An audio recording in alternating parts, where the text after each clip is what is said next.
tanto jugando suelto como en competición. Tanto si se trata de un rápido 9 hoyos o de un gran 36. Tanto si juegas bajo presión o arrasando, siempre das lo mejor de ti.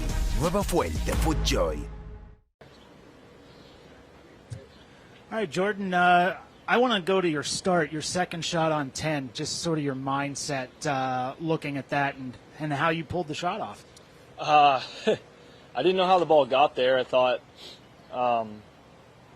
it kind of was directly behind the tree from the tee box, which is just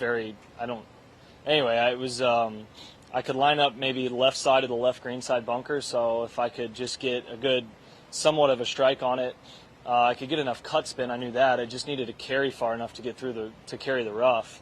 I wasn't exactly sure. I maybe didn't expect to hit the green, but I thought that getting it out and up near the front of the green was certainly a possibility. And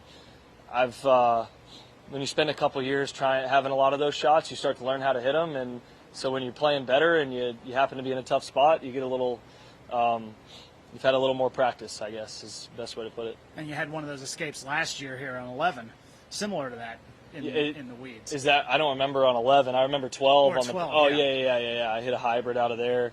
I've been driving it nicely. Haven't really had to worry too much about that stuff. Today, didn't drive it quite as nice as yesterday, but I really don't plan on having those situations anymore. But it's nice to know if I'm in them, we can figure out a way to get out of them. Those are always those are the fun ones to look back on, but boring golf is certainly preferred. And overall, through 36 holes, the boring golf has been to your liking so far? Yeah, it has. I felt like I putted a lot better today. I missed my last 3 looks. I missed a 3 or 4 footer on just a bad stroke on 7, and then had a decent chance on 8 for birdie and a decent chance on 9 for eagle. And so certainly would have liked maybe those back to feel like I felt like I played as well as I was scoring. Go back and hit a few afterwards, kind of dial it back in and go into the weekend and try and do the same thing I did the last 2 days.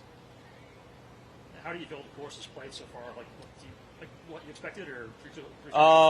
I think I said ahead of time I thought that it would show a little more teeth than last year, and I couldn't have been more wrong. A 60 yesterday, and a lot of 8s and 7s all over the board. It's just a lot of tees were up. It was very surprising. Like the 9th tee being up on the front box changes that. I hit 7 and 8 iron into that par 5, and it's just designed to have to hit a shot from 250 yards. Obviously that's nice when you're in the situation, but they moved some par 3s up too, and they moved like number 2. They moved to the front of the box. Some interesting ones, and then I think they were looking at the weekend as a lot less wind. And so they used more of the easier pins the first 2 days because, I can only name 1 or 2 pins on this golf course that were not the easiest 2 locations that are on the greens. So maybe that's the reason why. I'm not sure. I'm a little bit surprised at how, on a not so difficult golf course, they've also set it up a little easier for us too. I asked you earlier in the week, but playing with Scotty, you guys are obviously close friends. You know how to get small talk out there. I saw. Just how's that been? Just the energy around you guys? Yeah, it was great. Yesterday he started well. We had a couple stretches together where we were both playing well, but it seemed like we best balled 59 both days. I was a little off when he was making 4 in a row. I was making 3 in a row when he was off. So with that being said, it's sometimes, if someone's upset and someone else is happy, you're not normally walking and talking and chatting it up together.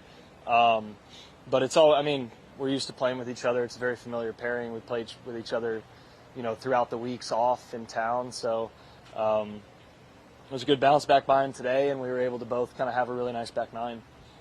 You've been in striking distance going into the weekend at this event a few times. How do you keep from pressing too much on a tournament that you've said you really want to win? Because I've tried to press for so many years and it never has worked out. Last year, I think Sunday, I really tried to press. I knew I needed a low one. I think I only shot 1 under or something.